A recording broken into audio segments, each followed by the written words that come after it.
उच्चैश्रवासम् अश्वनां विद्धि मामृतोद्भवम् ऐरावतं गजेन्द्राणां नराणां च नराधिपम्। तो आज भगवत गीता के 10वें अध्याय का 27वां श्लोक है और इसमें भगवान अपनी 3 और विभूतियां हमारे सामने रख रहे हैं। इसमें भगवान कहते हैं कि घोड़ों में मुझे उच्च श्रवा जानो, जो अमृत के लिए समुद्र मंथन के समय उत्पन्न हुआ था। गजराजों में मैं ऐरावत हूँ तथा मनुष्यों में मैं राजा हूँ। तो उच्च श्रवा अश्व, ऐरावत हाथी और राजा यानी कि किंग मनुष्यों में। तो भगवान ने अपनी 3 विभूतियां और हमें यहाँ पे बताई।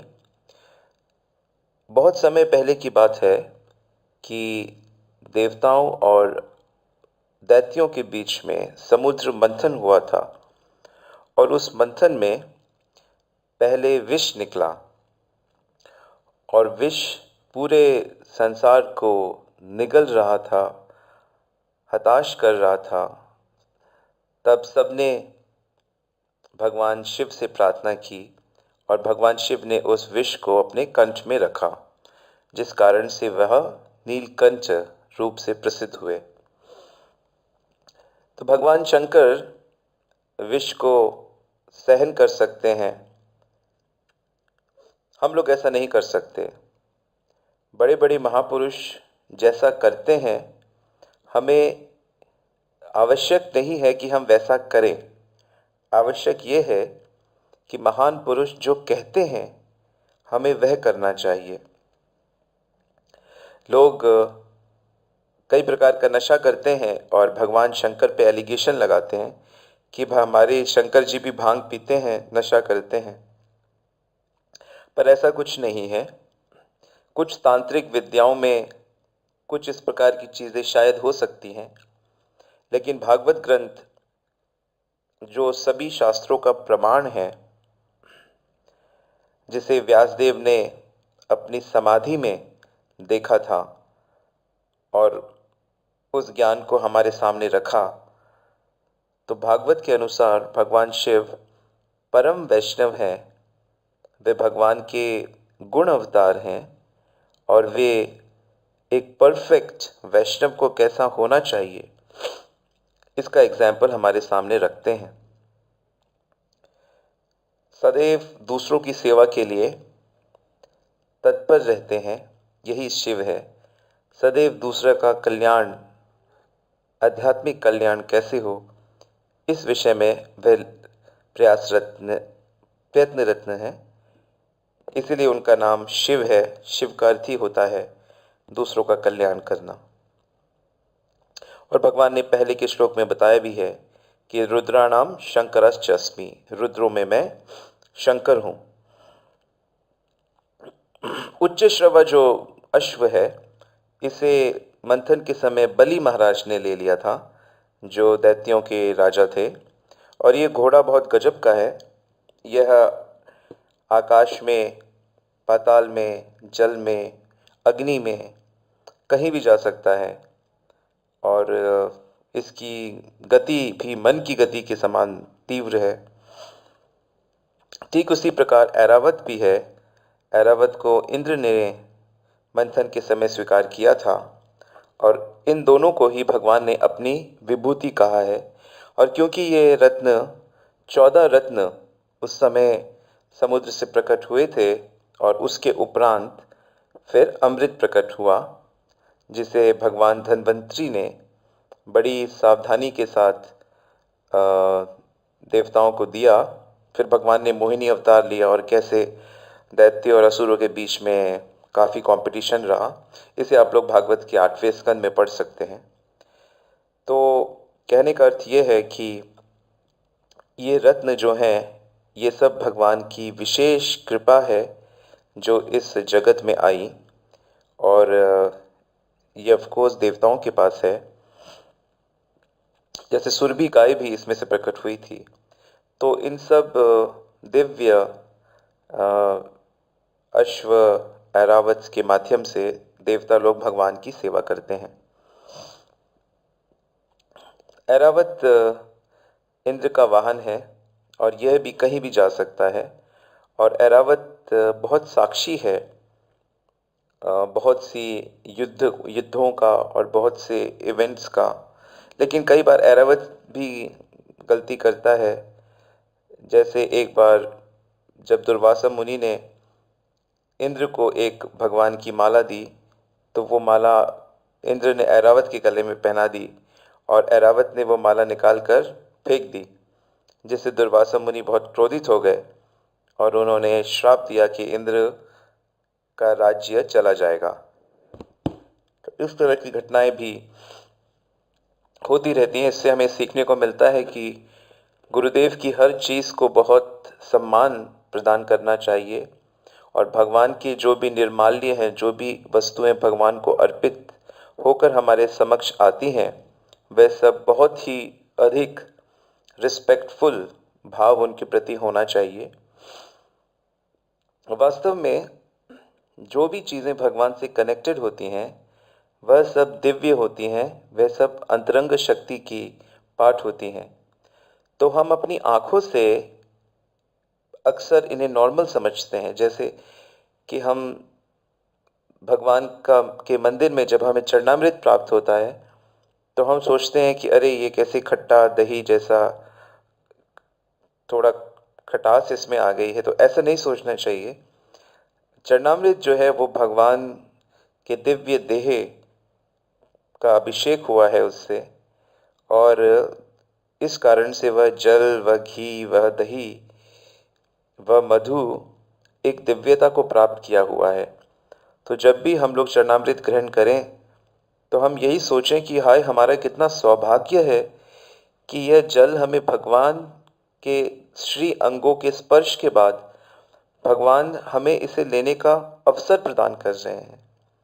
समाज में कितने ऐसे लोग हैं जिनको प्रतिदिन चरणामृत प्राप्त होता है? नहीं प्राप्त होता। मुश्किल से 1% भी लोग ऐसे नहीं हैं इस देश में जिनको चरणामृत प्राप्त होता है। मंदिरों में तो चरणामृत होता है, लेकिन लोग मंदिर तक पहुंचते कहाँ हैं? तो यदि हम ऐसी आदत बनाएं कि प्रतिदिन भगवान के मंदिर में जाके या अपने ही घर पे तुलसी का पत्ते से भगवान का जल से अभिषेक करें या उस जल को फिर अपने परिवार के लोग ग्रहण करें, तो इन सब चीज़ों को दिव्य बुद्धि से देखना चाहिए, शास्त्र के नज़र से देखना चाहिए। जब हम भगवान की मूर्तियों को देखें, जब हम भगवान के किसी भी चीज़ को, माला को देखें, या जब माला प्रसादी रूप से हमें प्राप्त हो, तब हमें यह बुद्धि से देखना चाहिए कि ये भगवान को अर्पित वस्तु हमें मिली है, ये भगवान का चरणामृत हमें प्राप्त हो रहा है, ये भगवान को अर्पित भोग प्रसाद रूप से हमें प्रतिदिन मिल रहा है। तो बुद्धि से जब हम इसको, दिव्य दृष्टि से जब हम इसको देखते हैं, तब हमें इसका महत्व समझ में आता है और तब हमें इसका फल मिलता है। जैसे हम जब गंगा जी में जाते हैं तब हमको ये विचार करना चाहिए कि यह जो गंगा जी हैं यह कारण समुद्र का जल है। यह जल वह है जिसने भगवान वामन देव के चरणों को धोया है, और ये वह जल है जिसे भगवान शिव अपने माथे पे, अपने मस्तक पे इसको धारण करते हुए फिर ये गंगा हमारे पास आ रही है। तो विष्णु चरणों को धोने वाला ये जल है। तो इस प्रकार हमें गंगा जी को स्वीकार करना चाहिए। तो हर चीज़ को हमें शास्त्र के माध्यम से, दिव्य बुद्धि से हमें इन्हें देखना होगा। यह तात्विक दृष्टि है, यह शास्त्र की दृष्टि है। इसी को शास्त्र चक्षु कहते हैं। तो जो वैष्णव हैं, यानी कि जो भगवान की भक्ति कर रहे हैं या करना चाहते हैं, उन्हें ये शास्त्र चक्षु विकसित करना होगा। ठीक इसी प्रकार जो व्यक्ति भगवान का भजन कर रहा है वह वैष्णव है। यह नहीं देखना चाहिए कि वह विदेशी है, वह बूढ़ा है, बीमार है, काला है या उसके शरीर में कोई दाग है या उसे कोई भयंकर रोग है, यह सब नहीं देखना चाहिए। यह देखना चाहिए कि ये भगवान का नाम ले रहा है और कोटि कोटि लोगों में कोई कोई होता है जो भगवान का निष्ठा से नाम लेता है, भगवान का नाम लेने वाला वैष्णव होता है। तो हमें उसका उस प्रकार सम्मान करना चाहिए, क्योंकि जो भी भगवान का नाम ले रहा है वह भगवान का प्रिय बन जाता है। तो जो भी भक्ति कर रहे हैं वो सब भगवान के प्यारे हैं, और हमें भी उनको उसी प्रकार सम्मान करना चाहिए कि हाय, ये भगवान के प्यारे हैं और मैं भगवान का प्यारा नहीं बन पाया। तो ये दासत्व भाव हमें विकसित करना है। फिर भगवान ने बताया यहाँ पे कि नराणाम च नराधिपम, तो संपूर्ण प्रजा का पालन, संरक्षण, शासन वास्तव में भगवान करते हैं। पर यहाँ पर देश में भगवान के रिप्रेजेंटेटिव राजा होते हैं। सर्वसाधारण की अपेक्षा राजा के पास बहुत अधिक शक्ति होती है, राजा का प्रभाव बहुत अधिक होता है, उसका इन्फ्लुएंस बहुत अधिक होता है। इसलिए भगवान राजा को अपना ऐश्वर्य या अपनी विभूति बता रहे हैं। और भगवान तो स्वयं ही पूरे ब्रह्मांड के पालक हैं। तो एक राजा में भी दिव्य गुण होना बहुत आवश्यक है। राजा को हर प्रकार की ज्ञान की आवश्यकता है और विशेष रूप से आध्यात्मिक ज्ञान की आवश्यकता है। पहले के जो राजा महाराजा हमारे देश में होते थे तो उन्हें राज ऋषि कहा जाता था, जैसे कि महाराज युधिष्ठिर, महाराज अम्बरीश, महाराज परीक्षित या जनक महाराज। ये सब लोग बड़े महान पुरुष थे, ये सब लोग भगवत प्राप्त पर्सनालिटीज़ थे। जब तक राजा भगवान की शरण में नहीं रहेगा तब तक उसका चित्त शुद्ध नहीं रहेगा, उसके हृदय में दिव्य गुण नहीं रहेंगे, तो वो कैसे प्रजा का निष्पक्ष रूप से शासन करेगा, कैसे वो सही निर्णय लेगा। देखा गया है कि जब जब हमारे देश में बाहर के आक्रांता लोग आए हैं और उन्होंने यहाँ पे राज किया है, तो अधिकांश राजा हिंसक, भोगी और काम परायण बन गए, क्योंकि उनको आध्यात्मिक ज्ञान नहीं था। आध्यात्मिक ज्ञान जब रहता है तो सांसारिक जो नेगेटिविटी है, जो सांसारिक काम क्रोध है, जो मनुष्य को नीचे की ओर लेके जाते हैं, जो तामसिक वृत्तियां हैं, लोभ, भय, चिंता, आसक्ति और तरह तरह की वासनाएं होती हैं जो धर्म के विपरीत होती हैं।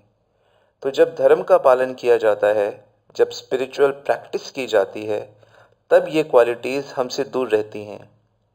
अगर आप ये सोचें कि हम आध्यात्मिकता नहीं करेंगे, हम अच्छे बने रहेंगे, तो ये संभव नहीं है। यदि आप भोजन लेंगे तो ही आपको भूख नहीं सताएगी, यदि आप अग्नि के पास रहेंगे तो ही आपको ठंडक आपको कष्ट नहीं देगी, यदि आप कोई कार्य करेंगे तभी आपको आलस्य नहीं सताएगा।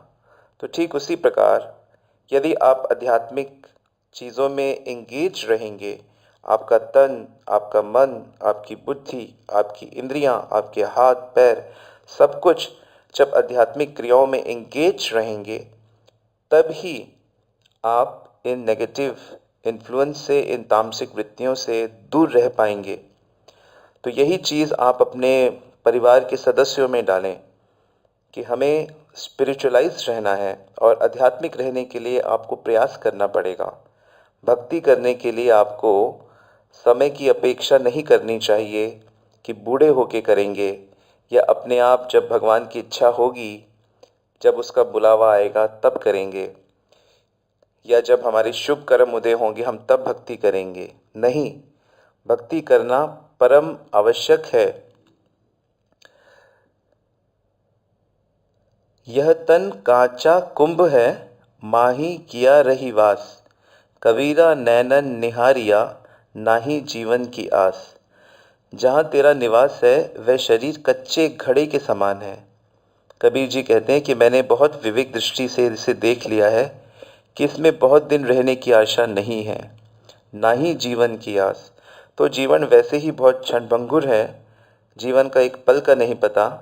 इसलिए बुद्धिमान मनुष्य ईश्वर प्राप्ति के लिए प्रयास करते हैं, और जब हम ईश्वर प्राप्ति का प्रयास करते हैं, भक्ति करते हैं, तो बाकी सारी जो नेगेटिव चीज़ें हैं वो हमसे अपने आप ही दूर हो जाती हैं। यह सिद्धांत है, इसे ठीक से समझें। तो जितनी भी विभूतियाँ हैं, जिसमें कोई बल है, सामर्थ्य है, वह सब भगवान से आई है। तो अतः इन सबको भगवान का मानना है, और इस भाव से भगवान का इस जगत में भी हम चिंतन करना है, और विशेष रूप से भगवान का नाम जप प्रतिदिन करना है। यह भगवान को स्मरण करने का सबसे आसान, सुलभ, इजी और इफ़ेक्टिव तरीका है। हरे कृष्णा।